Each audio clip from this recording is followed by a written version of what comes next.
Make host. All right, you're the host now. All right. Well, let's get started here. And what I wanted to bring to you guys today was actually a tool that you can use day to day for buyers, for sellers, for your own knowledge. And through completing this and keeping it updated from time to time, your knowledge of the industry, which feeds into your confidence and allows you to relate to more potential clients and serve them at a higher level. So in true transparency, I I was probably 15 years into the business before I understood how simple the math is when we speak of how many months supply of inventory we have. And what does that really mean? Our MLS has reports that we can access. However, the reports tend to be a little more averaged and general. And when you are speaking to the market itself and the supply, average price point, average days on market, things of that nature, it will benefit you to bring that in from a generalized report to something more local and specific. Now, rarely do you have to get as specific as a neighborhood, which, when we're listing a property or potentially providing comps to a buyer that's looking at a specific home, yeah, we are like right there in that neighborhood, unless it is a situation where we have to start expanding from that neighborhood in order to come up with comps of value, etc. When we're speaking of days on market, it is a little broader than that, yet again, we don't want to go as broad as our complete MLS. And if you think about our MLS, as of right now, the MLS OK and the GTAR, Greater Tulsa MLS, are the two largest MLSs in the state. Both of those are about 7,000 members each. And we do have a handful of small MLSs still spread throughout the state, and that is changing. There's a definite expense to providing that technology, that software to the realtors in those remote areas. So you do see some of those remote areas coming on board with the two larger entities. And at one time, and again, within the last 30 days, Tulsa and Oklahoma City are talking and seeing what it might look like to have a one statewide MLS. I think that would be pretty incredible for us. And with that would come some additional learning, because you get into remote areas. Let's say you have someone looking at a lake property or something. If you're not from there, it's going to take some learning and some effort, on all of our parts to understand the market in those areas. So 2 or 3 pointers here, and then I'm actually going to share my screen and I'm going to walk you guys through the math, and we're going to do the math. And it's honestly simple math. And we're going to do the math in multiple price points so that you can really get the process in mind. And then I'm going to share the sheet we complete. I'm going to just do it on an Excel sheet. I'm going to share the sheet we complete with Brian, and he can share it with you guys, so you have a takeaway. So if you want to take notes, if you want to write it out there in the room as you're doing it, great. If you want to just give input and me fill in the numbers on the sheet that'll be shared, that's fine as well. I'll be happy either way. So when we talk about month supply, I want you guys to make sure you understand what that means. And all we have to go off of currently is history. Who knows if this is a bubble we're in, who knows what the new market may look like, if there is going to be a new market. We definitely have economists, and within Keller Williams, you have Gary and his team of economists that say one thing or another. And there's definitely some there's a difference of opinions out there. And some of those opinions come just based on history, because we don't have a crystal ball. We don't know what is yet to come. And sometimes in life, things evolve and become different. That's evolution. That's what it means. But historically, a balanced market, a stable, balanced market where it's not a seller's market, nor is it a buyer's market. It's just balanced there in the middle. This is in the United States is what I'm speaking of. You'll see everything or hear everything from 5 to 7 months inventory. And I have to tell you, if all of a sudden we woke up tomorrow and there was 5 months inventory, there were that many signs in yards, people would be freaking out, because we have such limited inventory right now. Just getting to that stable point would seem like a saturation, of the market, and people would definitely be freaking out. But I always just dive right in the middle and say 6 months rather than that 5 to 7. I just use that 6 months as a balanced market. So if we tip either way, more inventory or less, that's when you hear of the seller's market and the buyer's market. And it can be confusing to wrap your head around. When we say it's a seller's market, that means the seller has the advantage. The market is in the seller's favor. The seller is in control more than the buyer. When we say it's a buyer's market, the opposite. The buyer is in control. It's the market is in the buyer's favor.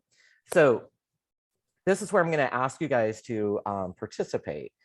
If the seller is in control, because that's the market we're in right now, and that's probably all you guys have known.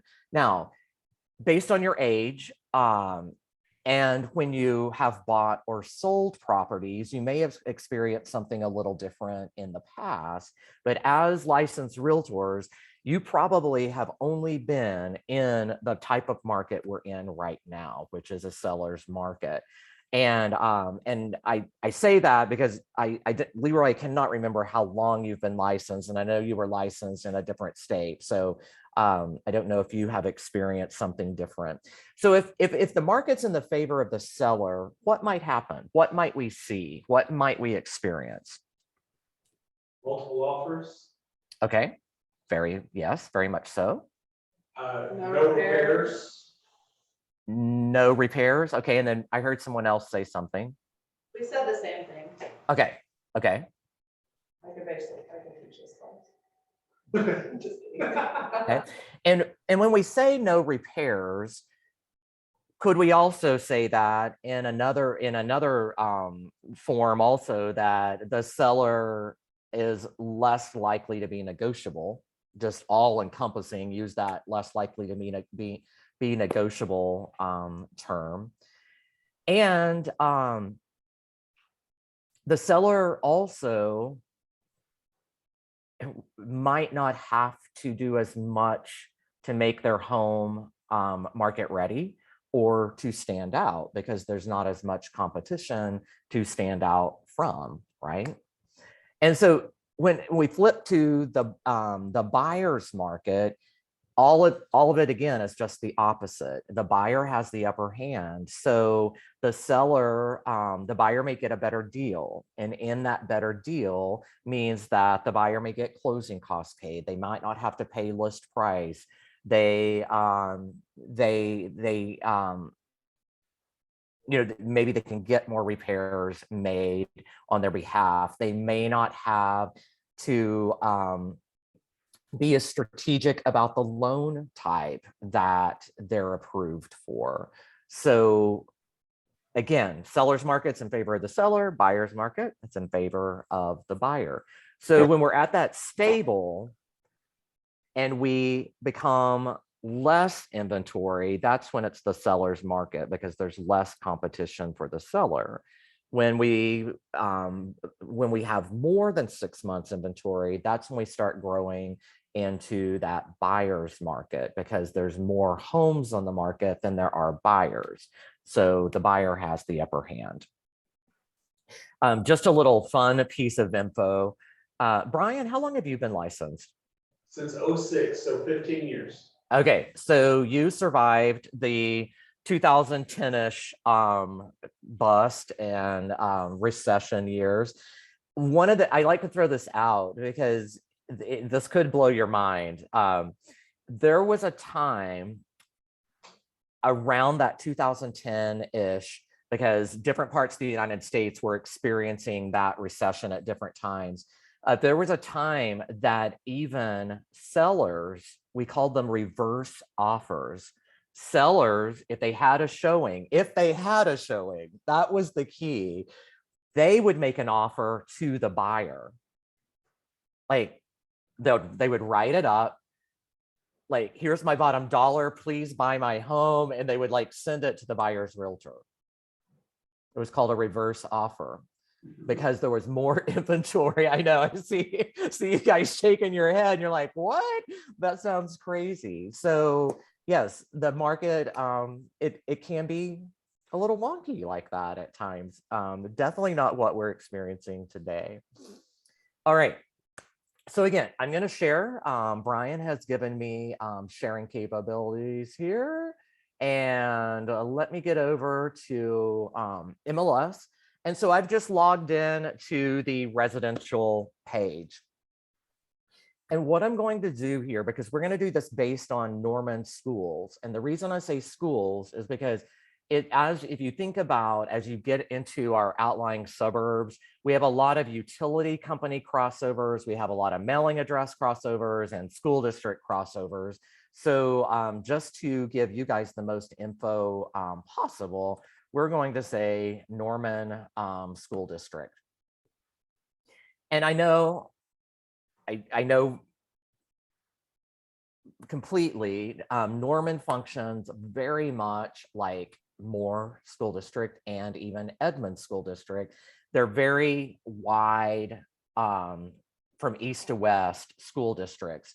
And so a buyer may want on the east side versus the west, or the west versus the east, or, so even within the school district, there can be some differences in inventory supplies. So like with Norman, a great, like when you're working with buyers and they say West Norman, like what's the dividing line? Is it I-35 or is it more into Norman just a little bit?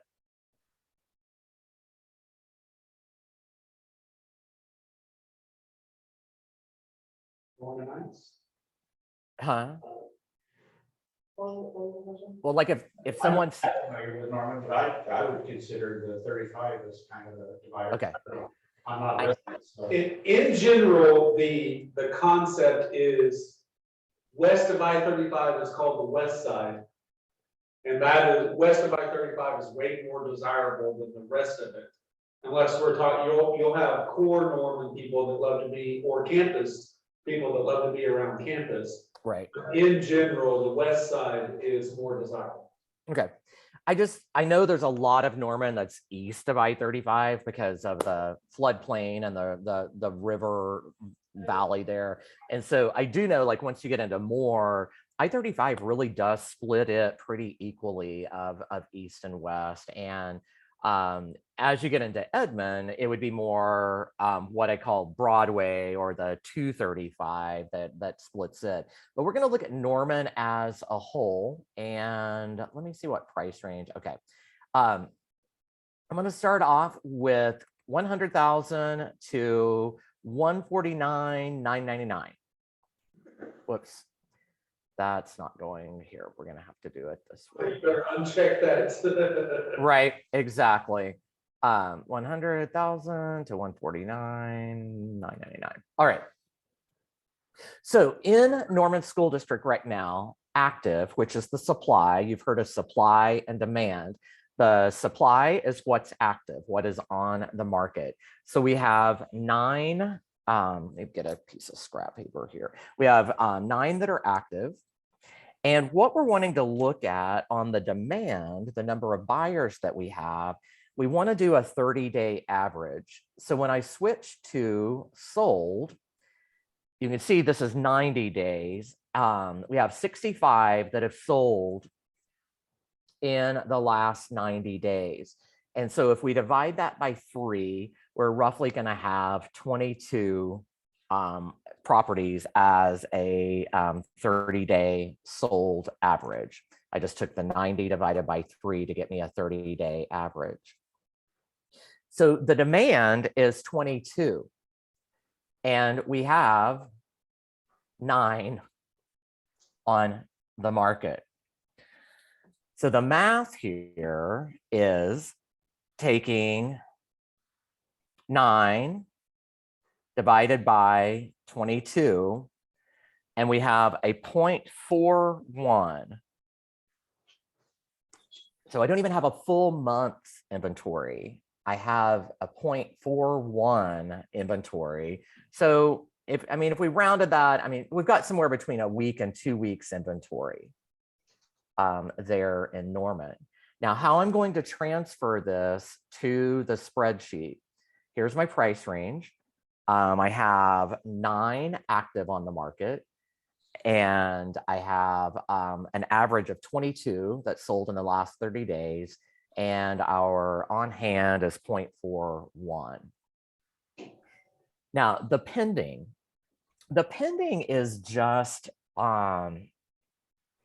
to see what's coming as best we can. It's good to keep your eye on the pending, because you will hear in workshops and training, and I definitely within the Keller Williams world, things happen gradually and then suddenly.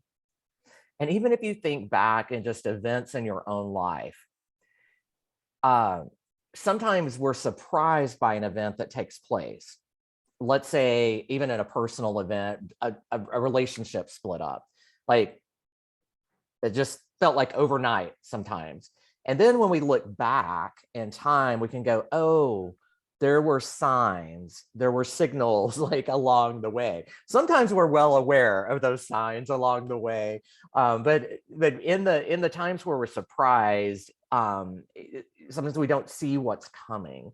And with economic pieces, it can happen very suddenly. And or what seems like very suddenly, because we don't see the signs leading up to it. The pending is our sign. So with pending right now in that price range, we have 19 that are pending. So I'm going to fill that in. So right there, I have 9 that are active. I have 19 pending that are, at the title company in escrow, and our 30 days sold average is 22. So that 19 and 22 really is not that far apart. So what this tells me is that right now, the trend is going to continue happening at least for another 30 to 60 days. Now, what could keep that trend from happening? Just look at the numbers. What could keep, out of what we've just put on there, what could keep that trend from happening 60, 90 days from now? Interest rates go up. Say that a little louder. Was that Paula? The interest rates go up. Okay, so there could be outside things that could impact it, yes. But just look at these numbers right here. What do you see that would keep it from being another 19 pending in the next 30 to 60 days? The amount of active. Right. Yeah. I wasn't trying to stump you. But yes, if we don't have the supply, that you know, if there's a decrease in the supply of listings, yeah, then that can impact the trend there for sure. All right, so I'm going to work through this again. Now I'm going to change my price point up here, and I'm going to do 150,000 to 199,999. And we're going to look at active. So in that, still Norman Schools have 16 active. In the last 90 days, we've had 79 close. So we want a 30-day average. So if I divide that by 3, that is 26 that have closed. And so let me go over to our worksheet. Active was 16. Sold in the last 30 days was 26. So if I take 16 divided by 26, we're a little better in this price range, but we're still at like a 0.62 supply on hand. That's 0.62 of a month. So again, somewhere between 2 and 3 weeks, just a little over 2 weeks supply. Now the pending, let's switch to there. Pending is 35. So our pending is a little higher than what the 30-day average has been. So what that would tell me here is there could have been possibly a rush right at the end of the year. More people are under contract. I don't know if sometimes you'll see pending being quite a bit higher than what has sold. And that can also mean that, especially in a new construction area, that there are pendings building, like the number of pendings is building and increasing because homes are under construction. And there's not, I don't know, not much new construction in that 150 to 200 range. But again, just something to kind of make you want to like investigate and know why. All right, I'm going to do a couple more of these, and then I'm going to talk to how we can use this in conversation with both buyers and sellers. So I'm going to go to the 200. Again, I'm going to switch to active. 200,000 to 249,999. Whoops, I must have put too many zeros in there. There we go. All right, so I have 12 active, and in the last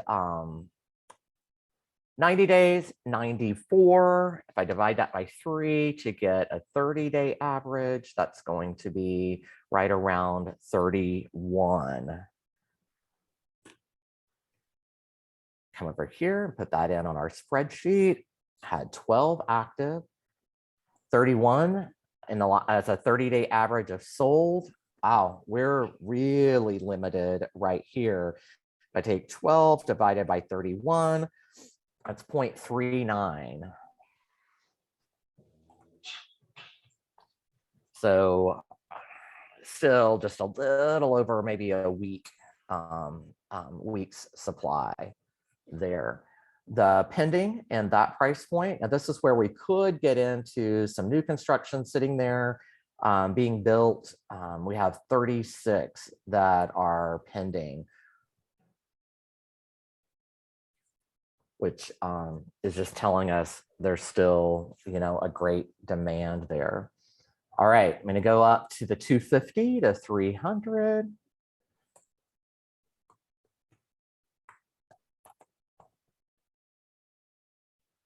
Active, 18. Sold in the last 90 days, 72. 72 divided by 3, because we want a 30-day average, is 24.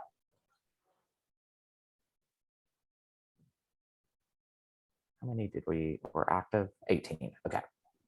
So let's put that info over here on our spreadsheet. Active is 18. 30-day average sold is 24. Getting a little closer to having a full month's inventory here. Let's see, so we got 18 divided by 24.75. So we have 3 weeks inventory in that price point. And the pendings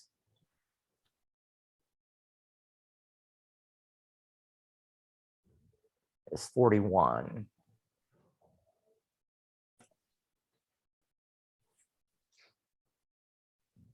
Okay.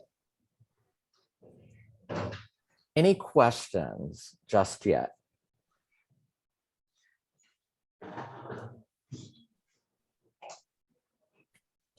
Okay. So let's put our buyer's realtor hat on and think how we can use this information. Again, when you're having that buyer consultation, and you can right there in the moment, whether it be virtually through Zoom or if you're meeting in person, even if it's on just a group call, even if you can just work through the process and tell them what you're doing, like live there in the moment of what their price range is, it's going to tell the buyer how they need to show up. And again, when you can show them, there's much more buy-in and trust than when we just tell them. A great question with a buyer or a seller when you're speaking to them initially is, what do you know about the market? What's your perception of the market right now? And they may make a generalized term or, whatever their answer is, then I would ask you to follow up with, what does that mean to you? What does that say to you? If just let them know it's a safe place. If they don't understand it, great. Well, I've heard that it's a very limited or very active market. I really don't know what that means. Okay, great. Let me show you. When I can walk through this right here, let's say we have a buyer looking in the 200 to 250 in Norman schools. I can say, here, I'll just do that so it stands out. I can say, okay, so in Norman schools right now, I would explain to them what a healthy market is. A healthy market, again, down here, the balanced market is 6 months inventory. That's real estate 101 nationwide. It's been a long time since we've been there. And where we're at right now in the area you're looking, in the school district you're looking in the price range, you told me your budget's 225 to 235. That puts us in this 200 to 249. Right now, we have 12 active listings. And there's a demand, which means this is how many homes closed in the last 30 days, is 31. So it's fair to say there are at least 31 plus buyers fighting over the 12 listings that are out there. So the chances of a multiple offer are very likely. So you might then, go into a little bit of how do we navigate a multiple offer? What does that mean? Well, you're going to need to put your best foot forward when we make an offer, when we find that perfect home. Also, you're going to need to have all your financing in order. And you've done that. You've shown up to our buyer consultation today. And thank you for checking with Barbara at ABC Lending. Looks like you could, depending on maybe the home we find, you could go the FHA route, or you could go conventional. I would dive into conversation with them about money on hand, their closing costs. Do they have access to closing costs? And explain that, the more we're asking for from the seller, the lower in the stack of offers we become, because we're not going to be as appealing. And when you can show them this and what the demand is for the homes in that price range, hopefully that it will do the heavy lifting for you, and they'll make sure their financing's in line. They'll come to showings with ready to make a decision if it is the right home. They're not going to ask to sleep on it for 2 days, that type of thing. Now, reality is there are some buyers out there that need help. So financially and emotionally, I guess, too, but financially. And, it's okay to have that firm conversation with them, or just it's information, but just let them know that, I'm not saying that we couldn't get a seller to help toward closing costs.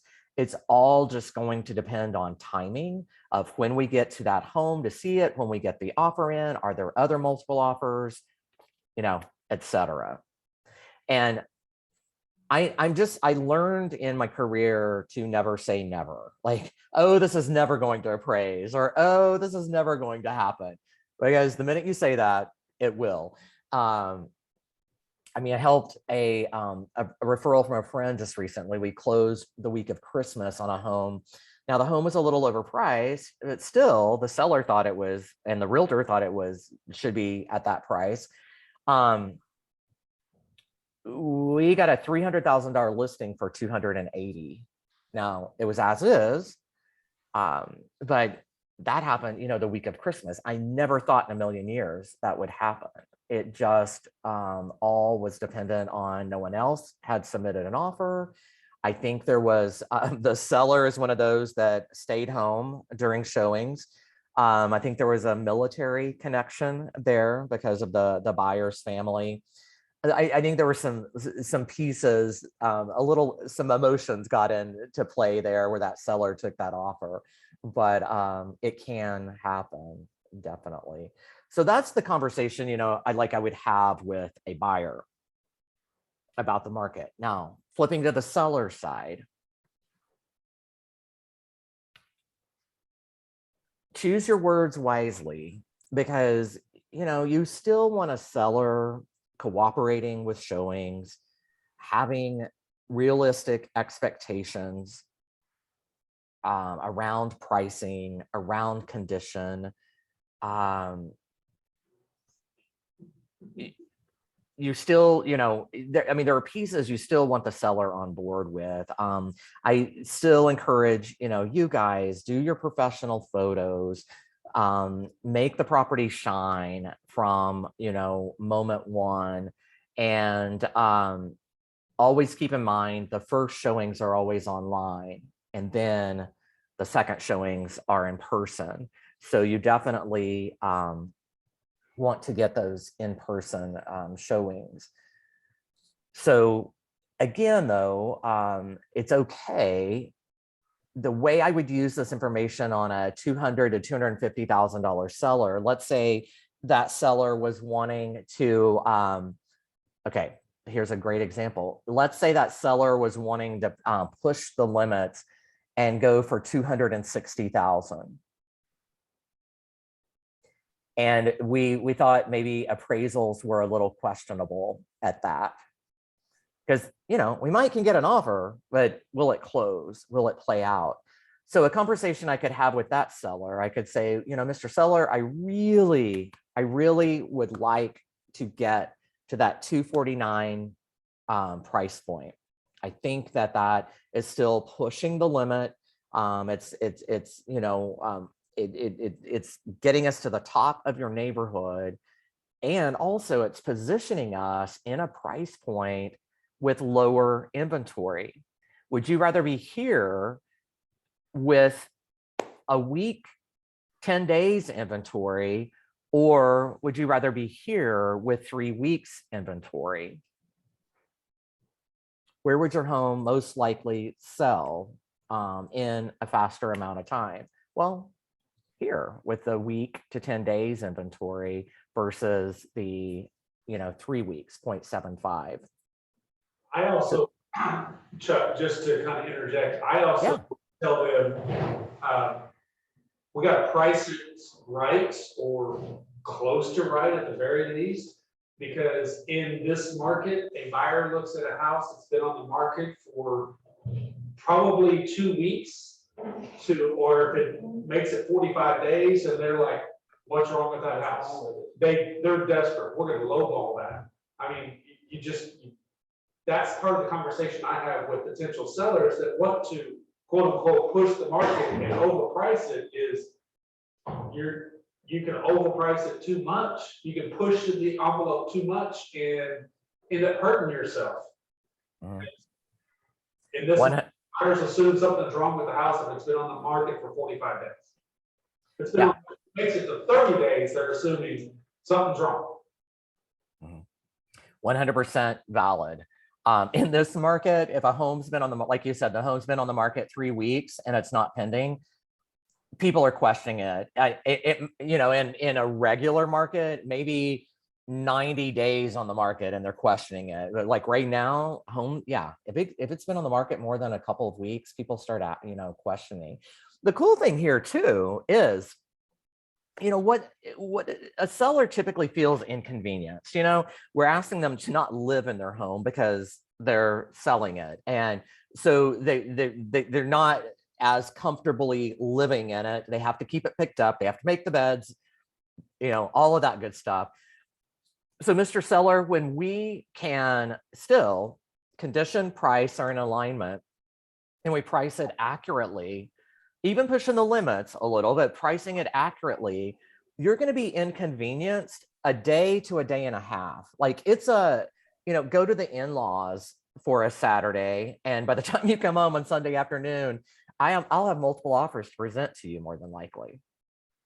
It's such a quick turnaround for them, and so if you can tap into that, how they're not going to be inconvenienced. And they're going to get the most showings when they do the right thing, is definitely a good point as well. Any other questions or comments? I'm going to work through the math on a couple of these, just so you guys can really understand it, and also just see if we start seeing any changes as we get into some of these other price points. Any other questions or just ahas, light bulb moments?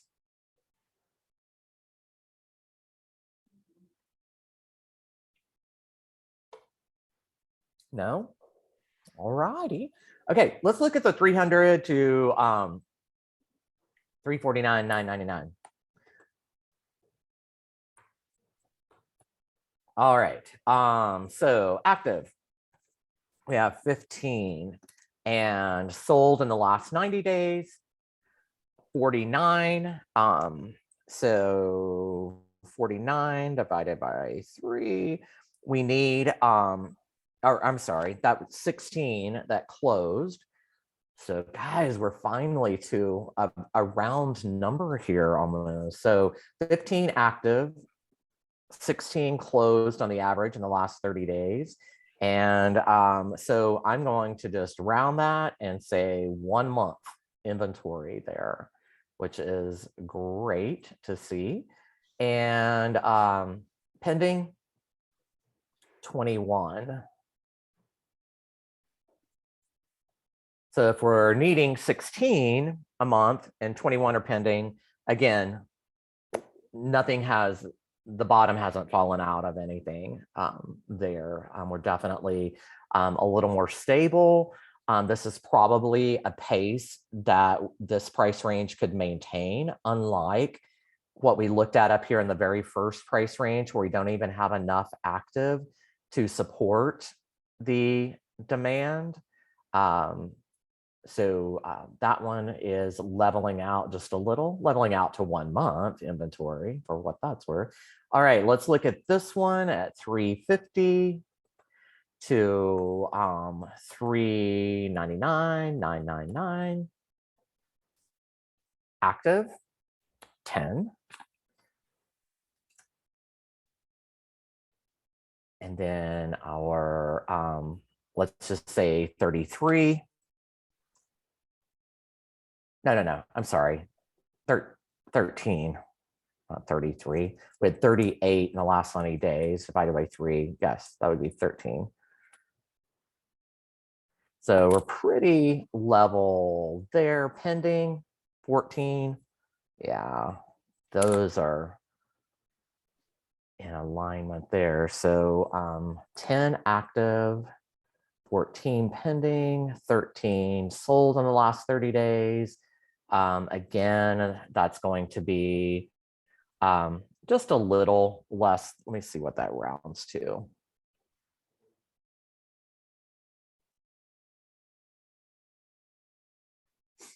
Yeah, it's 0.77, but still right at about 3 weeks there. So that can make a difference.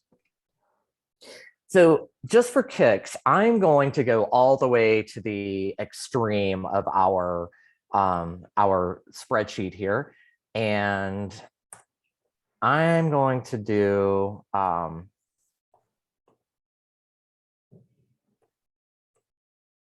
million plus. Did I do that right? I have to count my zeros. Okay, so that's 100,000, and then 3 more zeros would be 1 million. Yes, 1 million plus active. None. There's nothing over 1 million in Norman right now. They can still have an extra 0. Do I have an extra one in there? I think.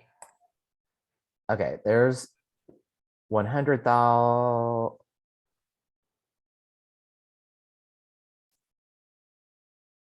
Well, here. That's 1,000, 100,000, 1 million.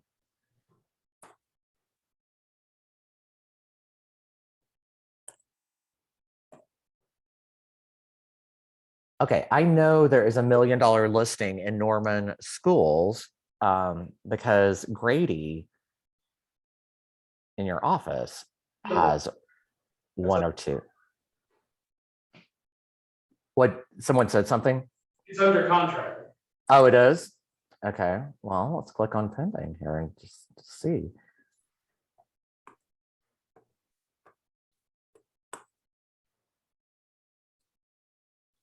Okay, what am I doing? Norman schools. I haven't switched anything up.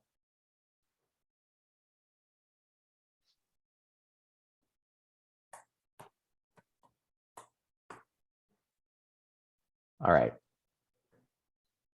Maybe it's not listed under Norman schools.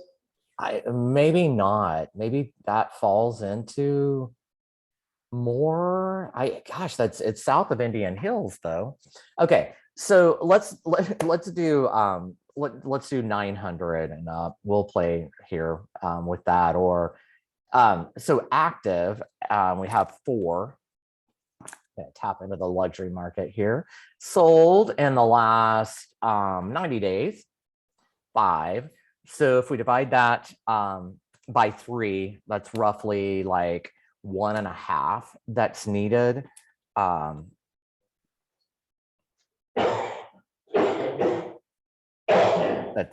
1.5 that's needed. Let's see what we have pending. Wow, 5 pending currently. Cool. Okay. And then again, our active was 4. So with that, let's take that information over here. I know I did, here, we're gonna do this just so that those of you that are very correct, I don't wanna, there we go. We'll do 900 up. Okay, so active is 4, pending 5, and then sold in the last 30 days, 1.5. And so That gives us what, like 3 months-ish inventory. We'll do 4 divided by 1.5. Yeah, well, actually 2.65 months. So even in the upper price points, you know, we just, there's still a demand there. I mean, so it's just an odd market, and I guess, you know, time will tell.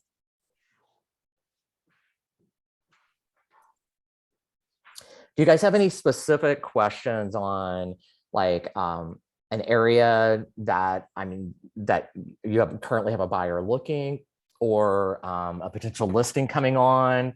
Is there any certain area you want me to do that pertains to you specifically?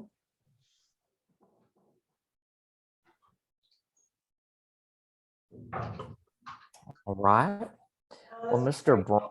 Because I had no idea how to even, I would have had no idea about any of this. And it's like the easiest math, you know, and like I said, I myself, I always just depended on a report. But even if you think of the report in our MLS, now let me show you just so you do know where our resource is. In our MLS, I closed out the actual, hang on, we closed out the login page. If you think about our MLS, the general area of it is about 90 miles north, south, east, west. And then, you know, from like the core of Oklahoma City, like downtown Oklahoma City. And then we have this big line that goes all the way to like Elk City along I-40. And then we have the southwest corner of the state down around Altus and all down in there. So when you're looking at reports in our MLS, you know, Altus isn't the same as Norman, yet those numbers could skew, you know, the data. But when you're logging in right here, this is like a quick view of average price. And if when you scan or run your cursor along the graph, it'll tell you like what month and year and what the average price point is for the entire MLS. Here are days on the market. As we come to December 2021, 7 days on the market. So this little box will definitely give you some info. You can click on it. Let's see, you can go into, it says more stats there, and you can come in and you can customize this based on sizes of homes, area, etc. And all of these things at the bottom are different reports that you can find. Again, it's just that it's definitely on the average broad scale and not specific to where you maybe have a buyer or a seller. So Definitely makes you sound a lot smarter. exactly. Exactly. And that's just, you know, that builds your confidence when you can throw a stat or two around, and they're going to trust you more. It's like instant credibility just by, you know, showing them that or having that conversation. For sure. So just watch it from time to time, the market, that is, because it can adjust. And I would say right now, a good time to probably check back in, and if you're going to maintain the spreadsheet, I would say like 1st of March, and then maybe about every 60 days right now, and just see what happens as we get into the spring and in the summer. And if we start leveling out a little, to me right now, like leveling out, just not becoming as aggressive would be 3 months inventory. I just don't foresee us getting to that balanced 6 months anytime soon. I think that would be pretty wild to see. So. All right, well, that's what I have today for you guys. I just wanted a good takeaway. And what are your goals for 2022? Is it a certain number of closings? Is it a certain dollar amount income? What do we have? Mine is to sell 16 units. 16? Okay. Yeah, not 60. I was gonna say, let's go. Let's figure this out. So a good like unit and a half on the average a month. I mean, that would be 18, but yeah, okay.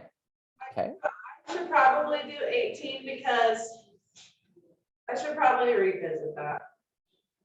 I said 16 because I wanted to double what I did last year, but that was from June.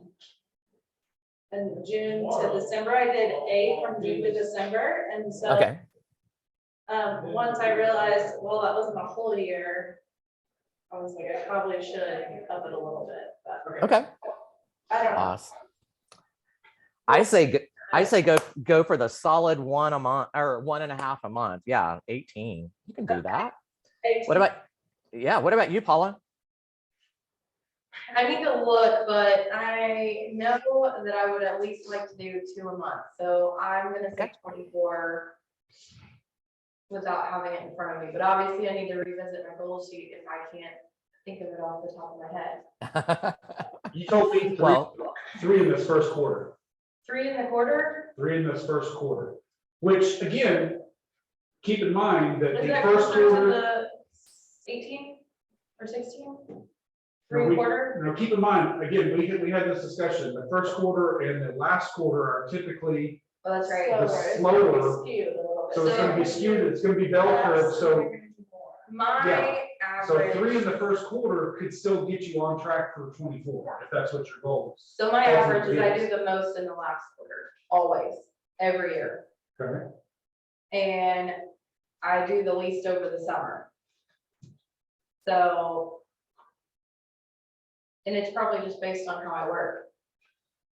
I take off a certain time, and so that's why I'm seeing more during the last quarter, is because I work more during the fall and summer. so, I mean, I think 24 is still doable for you. Don't want to discourage you by any means, but Yeah. yeah. I do too. You can do it. You can do it. Leroy, what about you? What's your goal this year? Well, I'm gonna shoot for 24 also. Probably get. Maybe we should all shoot for 24. What are you doing? I need some vodka in this. But imagine how many you did the last 6 months that you surprised yourself with. And you're Oh, just yeah. getting going. And you were working a full-time job for the last 2 months, and you still had closings. Yeah. Listen, people. Well, remember that 20 Would be really happy.